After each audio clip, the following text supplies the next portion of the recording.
This program features live coverage of an African safari and may include animal kills and carcasses. Viewer discretion is advised. Good morning and welcome to, a very overcast, misty and wet Djuma, where it seemingly hasn't rained since about 7 o'clock last night. Hello everybody. We are going to see if we can get out and about a little bit and check the roads, and hopefully we don't get wet, but there's still a fair amount of rain laid in the sky. It is a beautiful morning nonetheless, and it's nice to be out and about. And it is not only myself out this morning. Tristan is going to do a bit of a boundary patrol, see how the roads are looking. Ngala is under rainfall at the moment, as well as Pridelands. But we have Kyle out in Swalu and Damon out in Pinder. And once again, we welcome you on board your live African safari.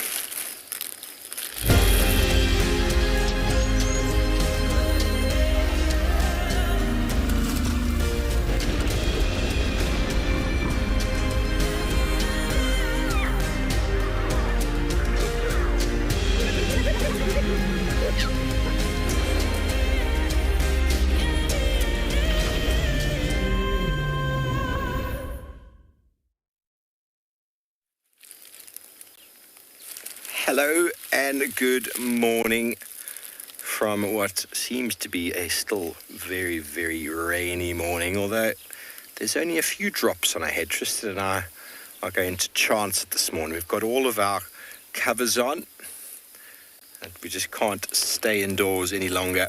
We've been confined inside, and these impalas wish they could have been confined inside as well. They've been out and about, and most of them are here on the western side of quarantine. So we're going to have a look, see where the lions are. Hello everybody, my name is Steve, joined by Theo Taman on camera, and as always we are super excited and blessed to have you with us. We are ready for the rain. I have coffee and hot water, and Theo's got some yogurt, so he's well and truly prepared.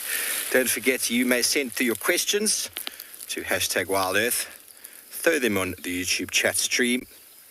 If you're under 18, please get your parents or guardians to send through the questions to kidquestions@wildearth.tv. And don't forget, you can register by going to the Wild Earth website. Head over to the live safari page. You can submit your questions there. We hope you have a wonderful morning. And Tristan and I are hoping that the rain doesn't fall and we get an opportunity to have a little look around. But we're going to be very sensitive. There's going to be no off-road driving regardless of what we come across. But that's okay, because I'm going to be doing some medicinal plant this morning. I haven't decided which one yet. I've got all my stuff ready. I'm going to dissect medicinal plant here on Traditional Tuesdays. Marianne, it is a very misty morning. It's very dark. So we know it's overcast because normally when we get up and get ready at 4:30, 4:45, the light is already creeping through. And you know it's going to be a cloudy morning when it's still dark at 5:15, 5:10. You still can't really see much. That is because the light is just not penetrating this thick bank of cloud. But Tristan reckoned he could hear lions on quarantine. We are on quarantine. All the impalas are here on the sort of northwestern side. So let's go have a look. Have a look. We might be lucky and find the Talamati Pride just sort of hanging around, decimating more wildebeest as they go. Those of you who've missed the last couple of days, Tristan had them feeding on 3, maybe even 4 wildebeest the other day. Apologies if you hear a little rustling sound. I'm wearing a poncho so that I don't get wet, because we like to stay dry if we can.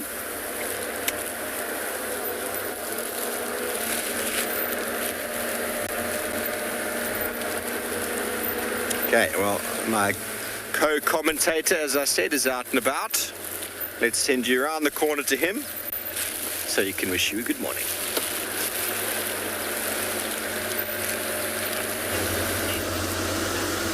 We are out and about. It feels weird to be out. It's the first time we're venturing further than the Dam Cam or the FC in 3 days, which is crazy. It's going to be interesting to see what the boundaries look like. We've been given permission to drive the boundaries, but not the internal roads at this stage.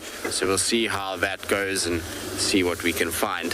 As Steve mentioned, my name's Tristan. On camera, I've got Impor this morning, and it is very moody, very misty, very rainy still. So we'll see how this goes. If it starts to really get heavy, we'll have to head back again. But we're going to go just try and check some of the drainage lines, check the Mulawati, see what has happened over the course of the last few days. The cyclone is not gone yet. We're still feeling the effects, the tail of it. So we still have some rain, and we'll just have to be a little bit careful about how we do things. And if the roads are really soggy, then we'll kind of turn and go. But you can see most of the sort of higher sandy crest roads have drained okay. This is vertical access, not too wet at the moment. But we'll see once we start to get kind of onto the seeps and things like that, how it looks. Now, I just need to clarify as well, I didn't hear lions roaring. We just heard lions contact calling them. So I don't know if they're still at that kill where they had their wildebeest, or they just sitting somewhere around quarantine, but there was definitely a contact call that came from that direction this morning. I wouldn't call it roaring, that's for sure. But nice to be out a little bit. I mean, like I say, it is misty, it is rainy. You can see I'm going very, very slowly, and the part of that is because if I drive at any sort of normal speed, I'll be around the boundary in about 10 minutes. And so that's not going to work very well for a 3.5-hour safari. So we're just taking it very slow, and we'll see what we pick up. We did see one Ellie cross already, but he disappeared before we could even get any sort of visual with the camera. And that's going to be the nature of what we're going to be doing today. Is game viewing is going to be tricky. We have our roof on still, you know, animals that cross the road, we can't follow them. So it's just going to be about kind of seeing the sights, seeing what's happened since we've been kind of locked in the camp and haven't been able to move too much, and figure it out from there. Oh, there's aardvark tracks. That's pretty cool. Luke, probably not to attract too much attention to themselves now that the day is starting. There's a lot of predators of frogs, and so, you know, frogs know that if they make too much noise, I think I'm just going to park like this. It's going to be very difficult to see the exact shape of this track, but straight over the bonnet there's a big elephant footprint, and to the right of the elephant footprint is an aardvark track. But the frogs are quiet because they're trying to not attract too much attention from the various birds that are out and about, and even some mammals. So they'll make sure that they don't make too much noise when the day starts, and then as it starts to finish again, so they start to call. But there you can see the aardvark track. It's a very typical track to see. What you've got there is 3 toes. So you got the first, well, those 3 lines, and then in front of it you see there's a bit of a disturbance. So to the right of the track there's a bit of a disturbance just before that stick, and those are the claws that are making that in front. The disturbance behind it is the elephant track that I was referring to.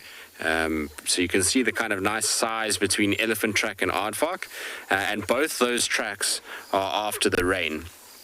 And so the last bit of proper rain we had last night was at about, it finished up at about 10:11. We kind of had that. So that's been in the last, I would say, 4 to 5 hours that both animals have walked here.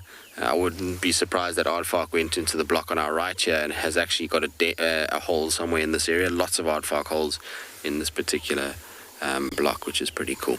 All right, it's not just Steve and I that are going to be battling the elements. Kyle is out in Swallow, and well, if he's anything like yesterday, he's having a much easier time of it when it comes to sunshine and warmth.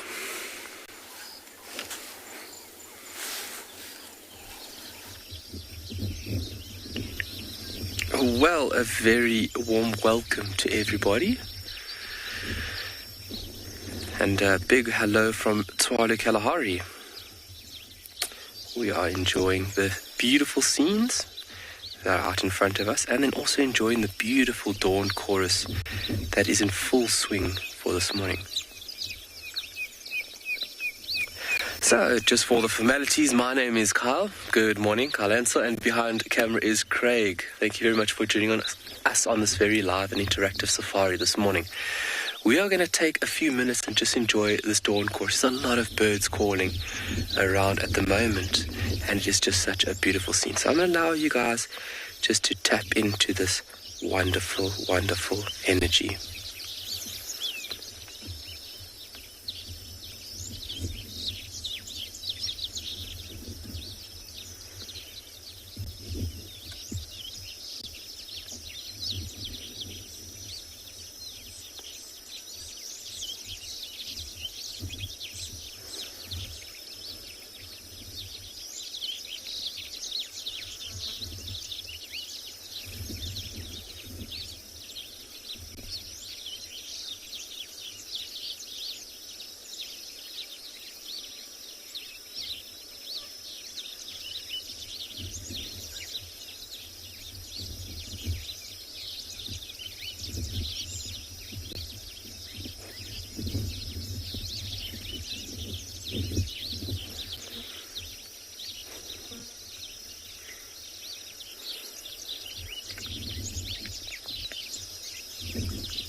Absolutely marvelous.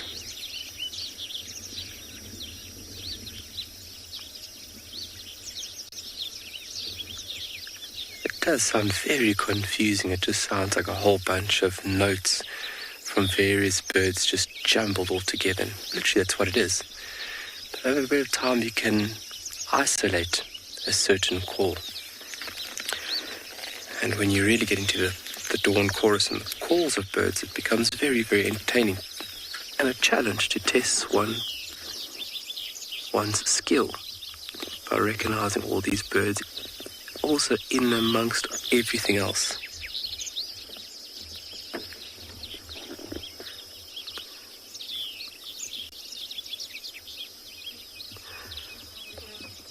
So just to inform everybody, our POA for this morning is that we're going to go a little bit south. We are going to enter into an area where we have visited quite a lot, near a dam, which the activity of animals, especially early morning, is just great. And also the bird life is fantastic. We've got cheetah that move through that area. So we are going to go scratch around at that pan, keeping it local, because local is lekker. A very, very widely used term in South Africa, a word, lekker. We use it for everything. You viewers are lekker people, meaning you guys are very nice people. The sunrise is very lekker. Just a very nice, widely used, bit of a slang term. And we are going to be searching for anything that might pop out in that area. Some of those clouds moving fairly fast, especially the lower individuals. And these are not high at all.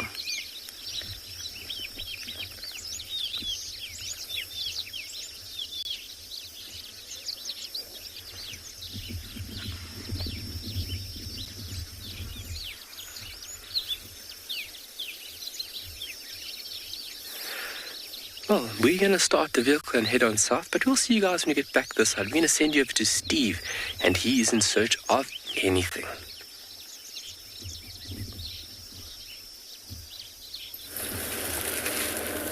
Well, talk about keeping it local. We are not going very far at all. We're just on quarantine at the moment. Just doing a little bit of a loop. Haven't seen any tracks of the lions, but they were moving last night, and if they walk on the hard ground, you wouldn't see them. So I'm going to just make one more little loop There's one part of quarantine I haven't used yet.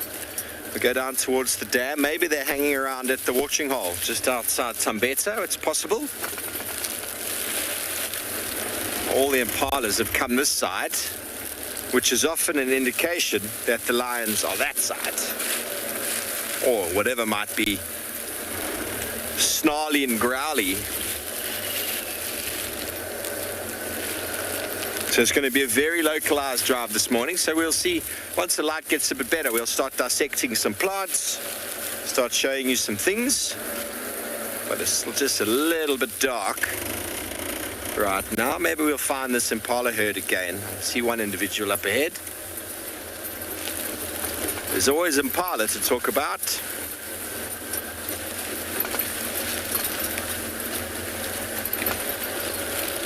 No wildebeest to be seen. They have booked it. It's understandable.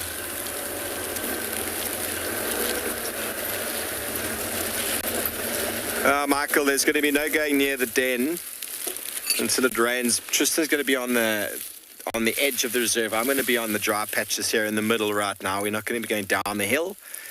Everything low-lying is slippery. Getting towards the hanging den, it requires going through a few roads that probably have received enormous amounts of rain and possibly some runoff and wash away. So we're going to be leaving them. Before we have access to any more of the reserve, we're going to need some sunshine. There's been no sunshine, and although much of the soil has been draining, the low-lying areas are full of clay, and they'll be pooling, and it's just unnecessary driving that, you know, we can do without. We can do without until the reserve gets open. So we haven't had any sunshine in, 4 days? 3 days?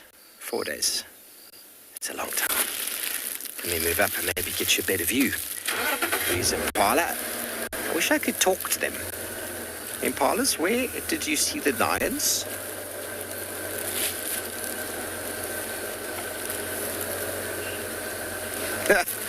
Justin, do you think it's funny that you see impalas out in the rain? I don't think they think it's funny. Well, they've got nowhere to go, Justin. The animals have nowhere to go. Their home is exactly where you see them. They'll move from the open areas to the thickets, and that is their strategy. Same as the lions, same as all the other animals. There's nowhere for them to sort of go and shelter from the rain. That's why out-of-season rainfall is very, very dangerous for many of these animals, because it can lead them to becoming sick. If this rain sustains any longer, we might even see some illness in some of these animals, especially in the youngsters. You can see a few of them here.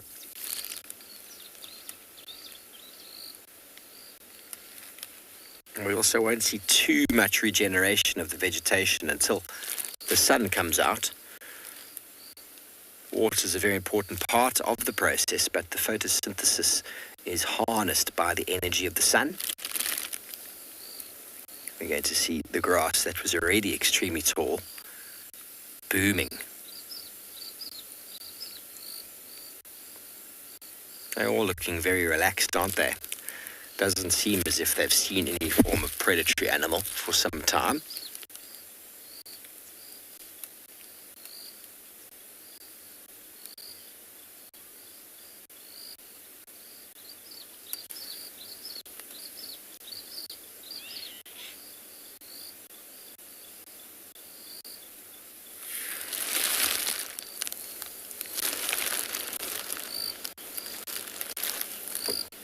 Pinnakin, you like to go out in the rain? Well, that's fantastic. I don't like to go out in the rain. I am in an open vehicle. Yeah, Theo at the back has got some relative protection, but I've got absolutely no protection. I've been on game drive many times in the past where guests have been adamant that they want to get their money's worth, and sitting in the back with the roof, you have an enormous amount of protection from the rain, and us poor drivers and the tracker in the front, we just get sodden. It can sometimes provide some interesting sightings, but there's no access off-road, and the animals also have no real need to move anywhere. Although those poor wildebeest that got caught by the Telematis the other day, I don't know what it is that they were up to. And they probably decided on a cheeky little drink. And, well, we know what happened to them for doing such an interesting activity. There's plenty of water around. They could have got enough from the vegetation, but I suppose that's a lesson they had to learn the hard way.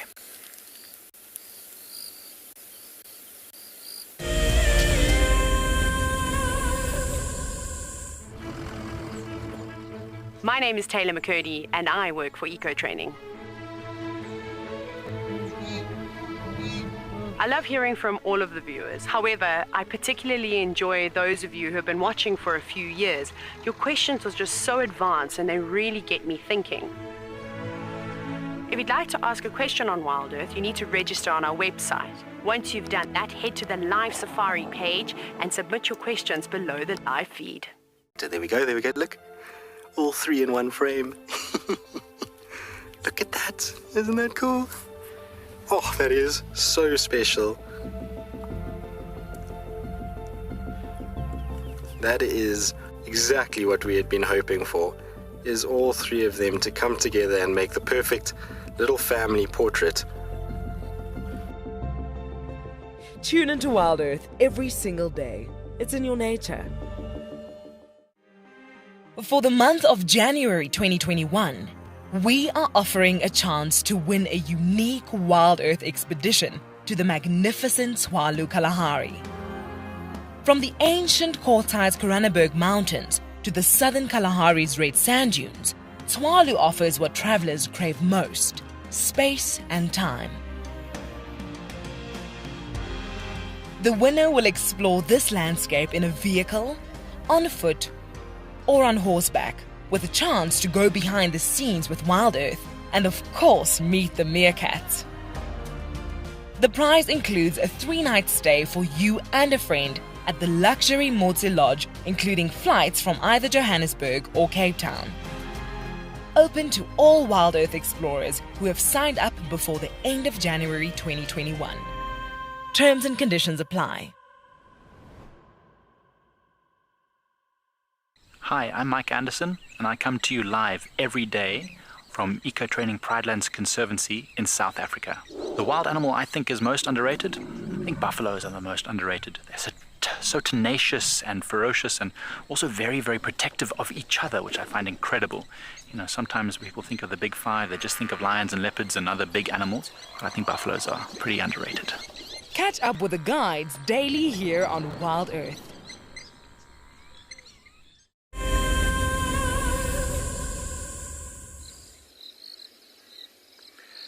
A very good morning from Ambion Phinda Private Game Reserve, where the sun has managed to find a gap in the clouds as it rises over the sand dunes of the Indian Ocean in the east. And we found a herd of impala that are taking advantage of the cool morning, but also the break in the rain, to come out and feed a bit. Look at how lush and green it is there where they are.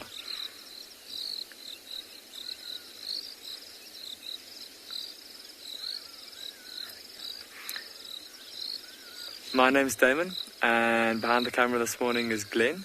And we're going to be exploring a very similar area to where we were yesterday afternoon. We didn't get to drive very far. Of course, those giraffe and those white rhinos are just so entertaining. But we're going to do a bit more searching. I mentioned yesterday that there'd been a female leopard that had been hanging around this area quite a bit. So we'll probably do a bit of searching around here, see if we can't maybe find her. The fact that she's been so localized, she's been calling quite a bit, advertising her presence, advertising the fact that this is her territory. She's been scent marking here quite furiously. So, very interesting behavior. We'll see what transpires. But for now, there's this lovely herd of impala off to the right of the vehicle that seem to be quite energized with the freshness of the morning. Some of the lambs have been playing, running around. The adults have been also quite frisky, hopping around. It's almost as if they don't want to walk through the wet grass, and they hop over the denser patches.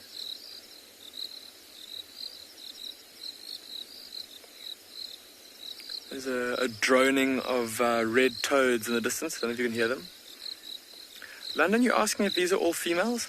London, they are mostly females, but I had a look now through my binoculars, and I'm pretty sure I saw, there's a couple of young males there. Look very carefully, London. There's one in the middle of the herd who's just got these little grey spikes coming out of his head. So the starts of, or rather a year's worth of horn development. No doubt a lamb that was born not this last season, but the season before. So probably born October or November of 2019. Of course, with impalas being seasonal breeders, always giving birth at the same time every year, and all the babies being born basically at the same time, it can be a bit easier to age them, especially with the males, based on their horn growth. Yeah, so he is in amongst these females, and he would have probably rejoined them quite recently. Typically speaking,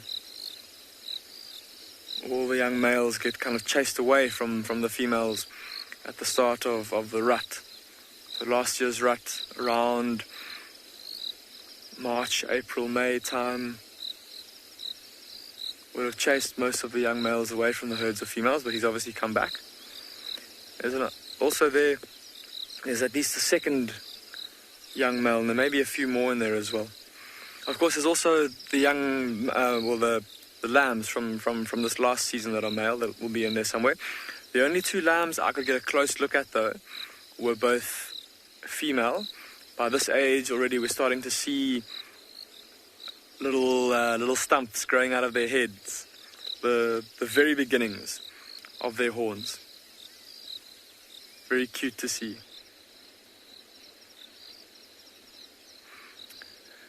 I think that Glenn and I are going to leave these impala. They seem to be quite relaxed, but we're going to keep to this area for a bit and see if we can't find any sign of this of this female leopard. And we'll be paying close attention to animals like these impala, because as you guys know, if an impala sees a leopard, it'll start to alarm call at it. So let's go see if we can't find any sign of the leopard. In the meantime, though, let's go across to Tswalu. Kyle's found a bird for you.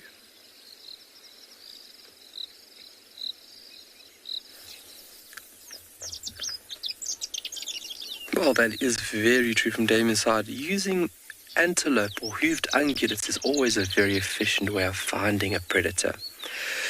We're just enjoying this little beautiful fawn-coloured lark, and the light has increased a bit now, where you can see a little bit more characteristics of this bird.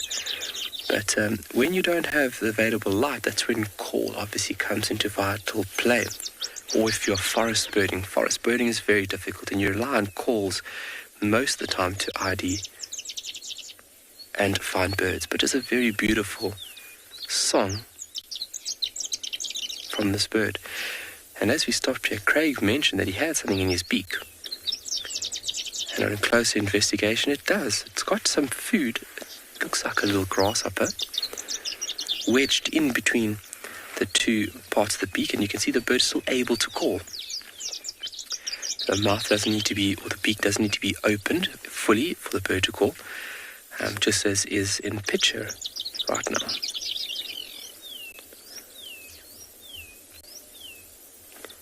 So this little individual might have a nest here very close by.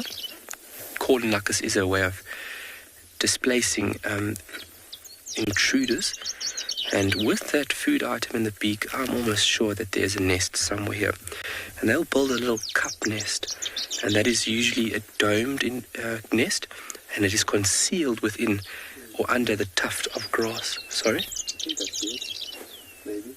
The nest? Yeah.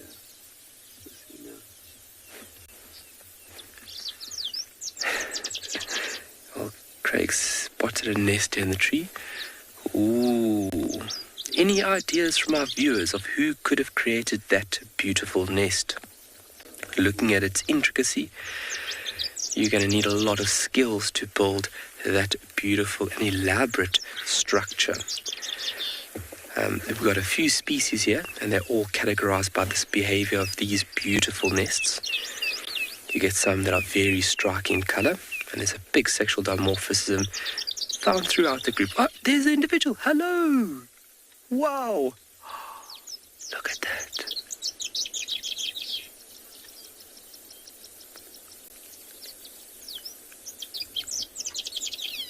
Finishing off the nest. Now this bird is busy finishing off it's finishing off, it looks like, the entrance of this beautiful nest. And this is the male that is always busy through the breeding season, not only making one nest but multiple nests within a tree. And finding a secure location is very, very important to entice. Zach, yes, Zach is correct. It is a weaver, yes. Weavers have the skill and the ability to make these lovely nests. And if you look at each species, each individual species makes its own unique structure. So the shape and structure will be unique and obviously tailored to that species. But then also species use different type of material. Some would use grass, some would use reeds, depending on the species and obviously on how they build. Nice find there by Craig, but this is a male. You can see from its striking appearance that this is a male. And with that dark face, this is a southern masked weaver. But we're going to enjoy this guy, but we're going to send you over to Tristan that's got a bird on the move.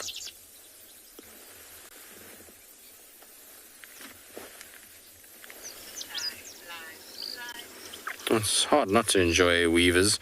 They're interesting birds and fascinating to spend time watching with the activity that they often portray, with lots and lots of kind of frenzied movements as they try and kind of build these nests for the females. And then the female's interaction with them is also quite priceless at times. Talking about birds, it's going to be that kind of morning. I think we're going to be doing a lot of this, is watching birds that we probably don't spend enough time watching, given all the other things that happen out here normally. Things like an emerald spotted wood dove typically goes largely unnoticed. They're on the roads most days, but we generally don't stop for huge amounts of them, whereas today I think we're going to be doing a lot of this and seeing all the little birds that we can find moving around. And there'll be lots walking on these big open roads like this. They'll be looking for little grass seeds that are on the fringes of the road that were disturbed by the rain, and trying to pick those up. So up and down you'll find them. Should be a lot of francolins, guinea fowl, sand grouse. We might even, because of how dark and sort of dreary it is, we might even get things like thickneys, coursers, also still out and about, even maybe owls that are perched, looking quite sorry for themselves in the weather that we're having right now.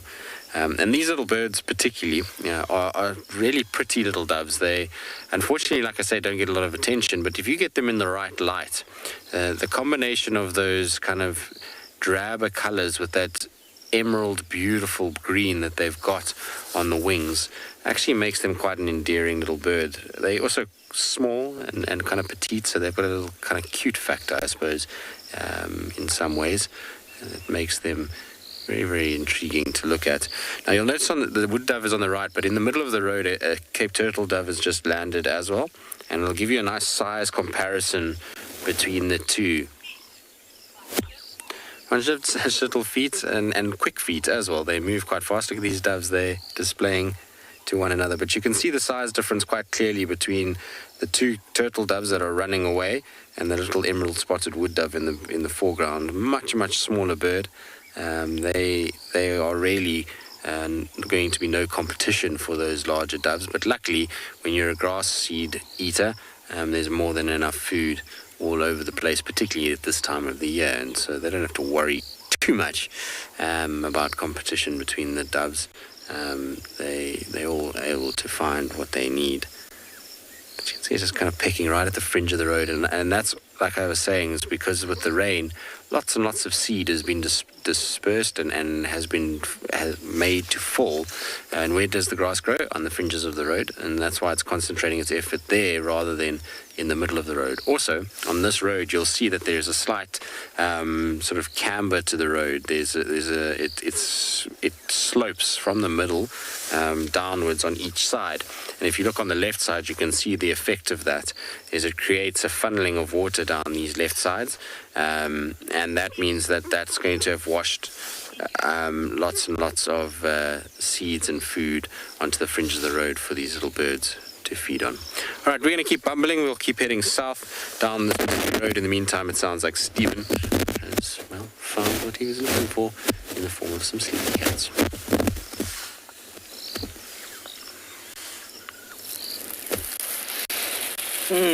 Welcome back, everybody. Well, it wasn't hard. We checked the one little bit of quarantine towards the dam that hadn't checked yet, as suggested. And we found a puddle of lions, a whole pride of them. They haven't gone very far. They're probably 50 yards from where they made those kills. Haven't gone very far at all. And they don't want to be in the wet. They're all on the very sandy, open road, which is just fine for me.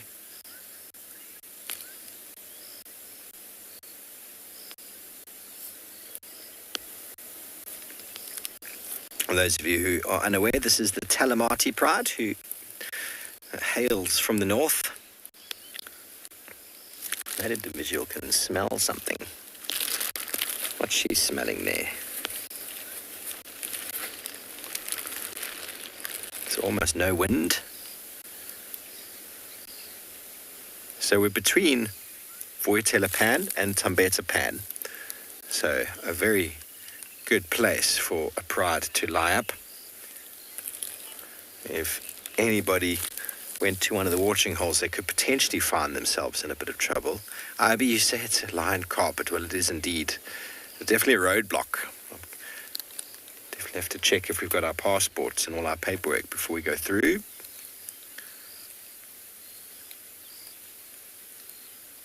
So having fed upon a waterbuck the night before last, and then, was it the night before last? No, night before the night before last. They fed on a big waterbuck male.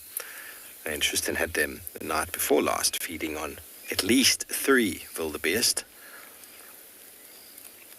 By their relatively full bellies still, they've only recently finished that, or they are still busy digesting.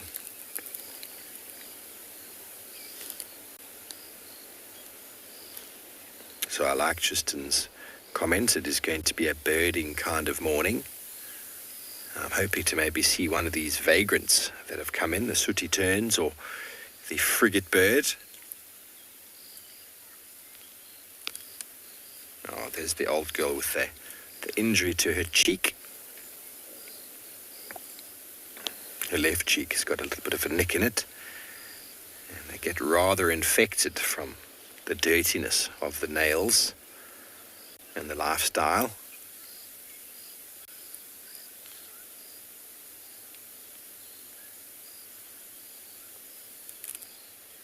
There is a gentle breeze. There we go. Oh, are you going to come a little bit closer and show us your face? Oh. Okay, well, she's going to walk right past us before we link away. Let's just get a nice view of her walking straight up to quarantine. Hello. Are you going to look me deadpan in the eyes, are you? Okay. Well, she is a monstrous girl, and the whole pride is going to follow her now. So, I don't know if you still want to link away, but I think if you want to stay with us a moment longer, we might get a walk past of many of the members of the pride. They can't help themselves. 1 will go, and 2 will follow, 3 will follow, and then slowly but surely the whole pride will end up moving straight past us. So this is very special, everybody. This is very special. This is one of the things I really enjoy doing. I've just made space for them, so I'm not off-roading, but I've just popped my nose off the road so that the lions can walk past us, because they will choose to walk on the road. And that's quite interesting. I'm having a look at where they've walked. I've seen the foot go